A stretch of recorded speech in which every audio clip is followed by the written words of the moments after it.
They said I'd never amount to anything. I let time answer for me, didn't grow up believing. I was special. I grew up believing I was too much for some people and not enough for everyone else. Too quiet when they wanted confidence, too emotional when they wanted logic, too stubborn when they wanted obedience. And every time I tried to step forward, someone was always there to remind me of my place. Not loudly, not cruelly at first. Just enough to make sure I remembered. Be realistic. That's not for people like you. You should be grateful for what you already have. Don't aim too high. They said it like advice, but it landed like a sentence. And for a long time, I believed them. The first time I was labeled, I was 16. The first time someone decided my future for me. It was a small room with beige walls, a buzzing fluorescent light, and a desk that felt way too big for me. I remember sitting there, hands folded tight in my lap, trying not to fidget. Across from me sat a woman with glasses resting low on her nose. She scanned a piece of paper like it held my entire worth.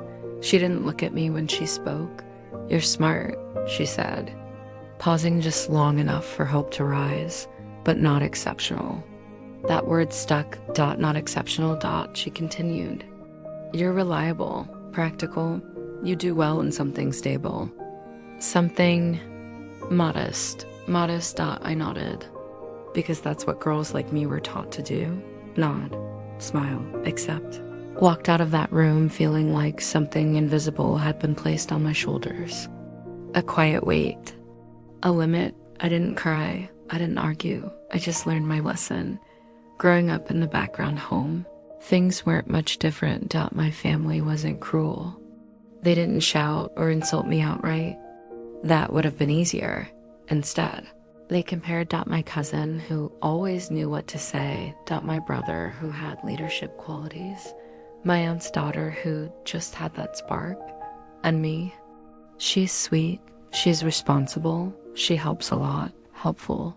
Sweet, responsible. Never bold, never brilliant, never the one they worried about failing. Because they never expected much to begin with. At family dinners, conversations flowed around me like I wasn't quite part of them. I was there to refill drinks, to listen, to nod. Sometimes I'd try to speak up, offer an idea, share a thought. The room would go quiet for half a second, then someone else would talk over me. At first, I thought it was an accident. Later, I realized it. WAS and single quotes T. School was no refuge school. Should have been where I proved them wrong. Instead, it became the place where doubts grew roots. Teachers praised me for being consistent, not curious. Classmates came to me for help, then took credit when the work was done. Group projects turned into me doing the work while others presented it. Once, during a presentation, I tried to explain an idea I'd worked on for weeks. I barely got 2 sentences out. "Let's move on," the teacher said. "We're short on time." But later, when a boy repeated the same idea in different words, suddenly it was interesting and worth discussing. I remember sitting there, heat rising to my face, heart pounding, asking myself a question I would carry for years. What is wrong with me? The dream I was told to let go despite everything. I had a dream, not a loud one, not something flashy, but it was mine. I wanted to build something meaningful, something that mattered. I wanted to create, to leave proof that I had been here and that my presence had weight. When I finally said it out loud, it felt terrifying. My voice shook as I told the people closest to me what I wanted to do. The response was immediate, laughter, not cruel, but dismissive. One person tilted their head and said, "That's ambitious." Another smiled and added, "Maybe start smaller." Someone else didn't even bother hiding it. "You? Doing that? Be honest. Do you really think you're cut out for it?" The room went quiet, all eyes on me. Waiting for my answer. I felt my throat tighten. My chest felt heavy. Every insecurity I'd ever had rushed forward at once. And in that moment, I did the thing they expected. I laughed too. I said, yeah, maybe you're right. And just like that, something inside me folded in on itself. When silence became my shield after that, I stopped talking about my dreams. I stopped raising my hand, stopped volunteering ideas, stopped correcting people when they underestimated. And silence became easier. Safer. Because every time I spoke, there was a risk of being dismissed again, of being reminded that I wasn't who people believed in. So I learned to disappear in plain sight. I worked hard, did what was asked. I stayed dependable, and everyone seemed pleased. She knows her place, they would have said. If they were honest. Inside, though, something was rotting, a quiet resentment, a deep sadness, a growing question I couldn't ignore anymore. Is this really all I am? The moment everything cracked, the breaking point didn't come with a dramatic argument. It came quietly, late one night, alone, staring at my reflection in a dark window. I barely recognized the woman looking back at me. Tired eyes, tense shoulders, a face that looked older than it should. I thought about all the times I stayed quiet. All the times I chose comfort over courage.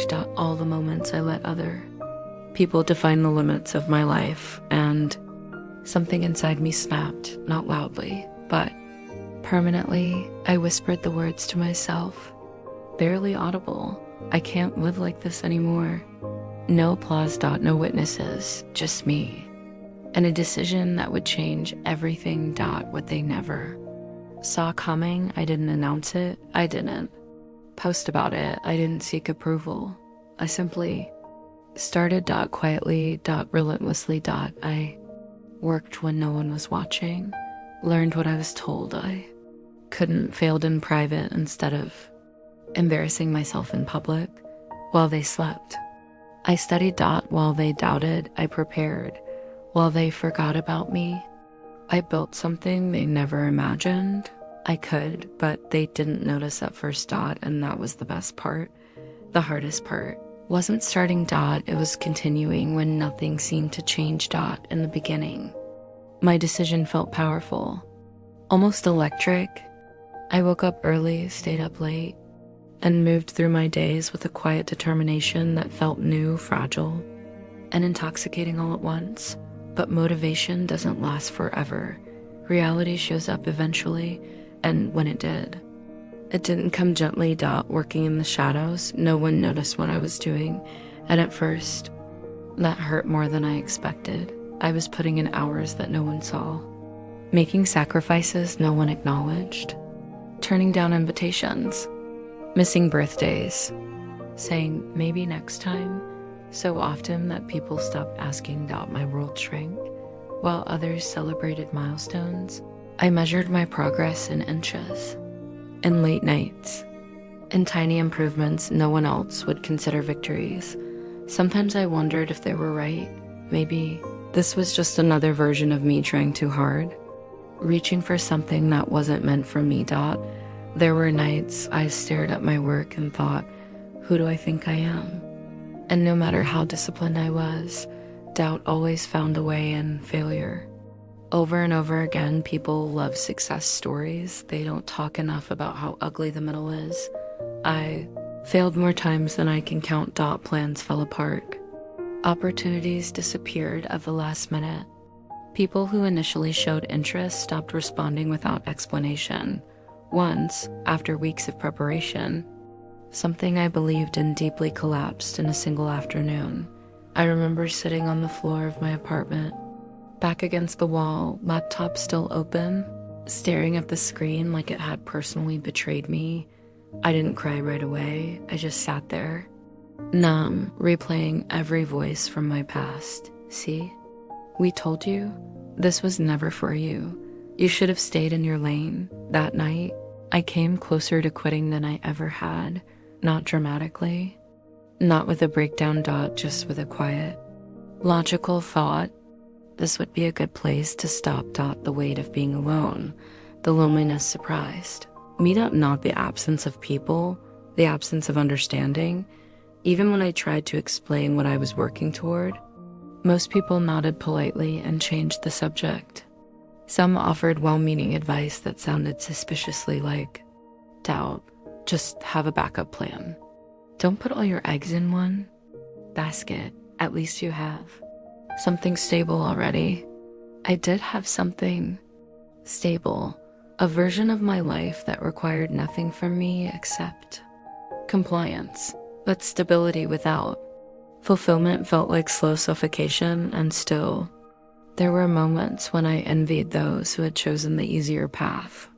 The predictable one, the one with approval baked in.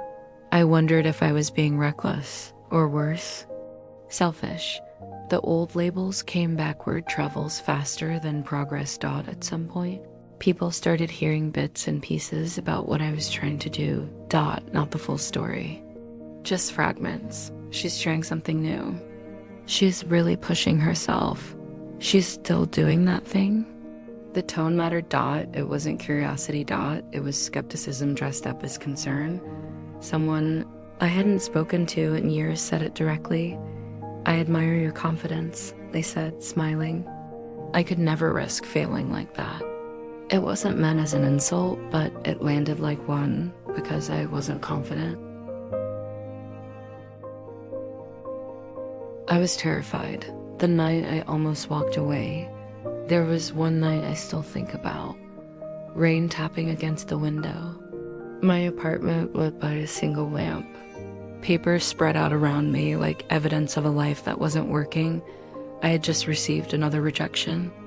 Polite, brief, final. I stared at my phone and felt something inside me collapse. I thought about all the time I'd invested, all the energy, all the quiet hope, and I asked myself the question I'd been avoiding. What if they're right? What if this story ends with me proving everyone correct? What if I never become more than the girl people underestimated? I stood up, paced the room, and for the first time, allowed myself to imagine quitting. Not dramatically, just slowly letting go, returning to what was safe, familiar, approved. The relief that thought brought scared me because it meant part of me wanted to stop fighting. A shift that changed everything. I don't know exactly when it happened. There wasn't a lightning strike or a sudden epiphany. It was quieter than that. I realized something small but devastatingly honest. I wasn't afraid of failing. Was afraid of being seen failing, afraid of confirming the story others had written about me. And that realization changed the rules, because suddenly the fear wasn't about capability. It was about permission. I had been living as if other people needed to approve my growth before it counted. And that night, I decided something different. I decided that even if I failed, I would fail loudly in my own heart, learning to trust myself from that point on. My focus shifted. I stopped asking whether I was good enough. Instead, I asked better questions. What can I learn from this? What am I missing? What would I do if no one ever clapped? Progress became less about external validation and more about internal alignment. I stopped comparing my timeline to anyone else's, stopped explaining myself to people who weren't invested, stopped shrinking my ambition to make others comfortable, and slowly, something unexpected happened. I started to trust myself, not blindly, not arrogantly, but enough to keep going. Small wins. Quiet proof the changes didn't explode into my life, they trickled in. Message from someone who noticed my work, an opportunity that didn't vanish at the last second. Conversation where I wasn't dismissed. Small wins, but each one felt like a brick laid into a foundation no one else could see yet. I didn't celebrate publicly. I didn't announce milestones. I kept building. Because for the first time, I wasn't doing this to prove them wrong. I was doing it to prove myself right. When they started watching again eventually, people noticed. Not because I told them, because silence gets loud when it's followed by results. Someone asked, "How's that thing you were working on?" The tone had changed. Less amused, more curious. I smiled and answered calmly, "It's going well." I didn't elaborate. And for the first time in my life, I felt the balance shift. They weren't ahead of me anymore. They were catching up. But the biggest test was still coming, just when things started to stabilize, just when I felt like I had momentum. Life tested me one more time, in a way I never expected. A situation that forced me to confront not just my past, but the people who had defined it. And this time, I wouldn't be invisible. There's a strange moment that happens when you outgrow the version of yourself people were comfortable with. It doesn't feel like victory at first. It feels like tension, because growth changes the balance of every relationship that once relied on your silence. I didn't realize how true that was until the past came looking for me. When the world suddenly took notice, the first sign wasn't applause. It was curiosity. People who hadn't spoken to me in years started asking questions, not directly, not boldly, but carefully, as if they were testing the ground. "So, what are you doing now?" "I heard you've been busy. That thing you were working on? Is it serious?" I answered politely, briefly, without shrinking. And each time, I noticed something shift in their expressions. Confusion. Because the girl they remembered was supposed to still be unsure, still tentative, still apologizing for taking up space. I wasn't doing that anymore. The moment they couldn't ignore the moment everything changed wasn't dramatic. It was undeniable. A project I had poured years into quietly reached a milestone that couldn't be brushed off as luck or exaggeration. It didn't make headlines. It didn't go viral, but it worked. And more importantly, it lasted. People I had never met started recognizing my work, reaching out, asking for my input, treating my time like it mattered. The irony wasn't lost on me. The same traits they once criticized were now the reason others trusted me. My patience. My consistency. My refusal to quit quietly. The first reunion happened at a gathering I almost didn't attend. A mutual obligation. One of those events where people pretend time hasn't passed. I stood in front of the mirror longer than I needed to. Not because I doubted myself, but because I felt the weight of memory. This room had once made me feel small. I walked in anyway. Conversations paused. Just for a second, I wasn't invisible anymore. Someone smiled and said my name, slightly surprised. Another looked me up and down, recalculating. Then came the question I had been waiting for. "So, what have you been up to?" I answered honestly. And the silence that followed was different from before. It wasn't dismissive. It was stunned. Watching old assumptions collapse as the evening went on, I watched people struggle with a reality that didn't match their expectations. They remembered the girl who stayed quiet, the one who played it safe, the one they assumed would never push past the limits placed on her. They didn't know about the nights I doubted myself. The times I almost quit, the fear I learned to walk through instead of run from. They only saw the outcome, and outcomes have a way of rewriting history.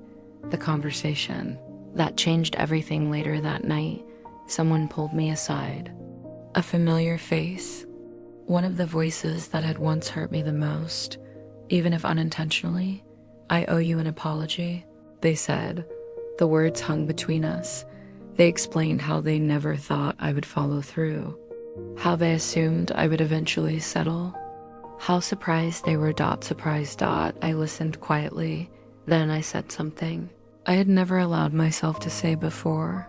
"I didn't need you to believe in me. I needed you to stop deciding who I was." Their face fell because the truth had landed. Understanding the power shift, I walked away from that conversation lighter than I expected, not because I had won, but because I finally understood something. Their doubt was never a reflection of my potential. It was a reflection of their comfort. People like versions of you they can predict. Growth threatens that. When they ask for advice, the Real turning point came months later. Someone who once questioned my ambition asked for my help, not casually, not politely, seriously, they wanted my perspective, my guidance, my experience. I paused before responding, not out of pettiness, out of awareness, because this was the moment. I once fantasized about the moment where power flipped. I realized something important. Revenge wasn't what I wanted. Respect was. Choosing grace without forgetting I helped them, not because I owed them anything, but because I had nothing to prove anymore, and because I knew something they didn't. Helping doesn't erase the past, but bitterness traps you in it. I chose differently, not for them, for me. The quiet victory success didn't arrive with fireworks, it arrived with peace, with mornings where I didn't dread the day, with work that felt aligned, instead of forced, with confidence that didn't need validation. I no longer waited for permission to speak. I spoke when it mattered. Looking back without regret sometimes, I think about the girl I used to be, the one who laughed off her dreams, who shrank to fit expectations, who believed silence was safety. I don't judge her. She survived the only way she knew how, but I'm grateful she didn't stay there. What time taught me, time didn't punish the people who doubted me, it didn't embarrass them publicly, it simply revealed the truth. That potential doesn't need applause to grow. It needs persistence. The final lesson, here's what I know now. People will tell you who they think you are, sometimes softly, sometimes repeatedly, sometimes with confidence. You don't have to argue, you don't have to convince, you don't even have to respond. Let time answer for you. If they've already decided your limits, if they've underestimated you quietly, if you've been told to be realistic instead of bold, remember this: time listens to effort, and effort done consistently speaks louder than doubt ever will.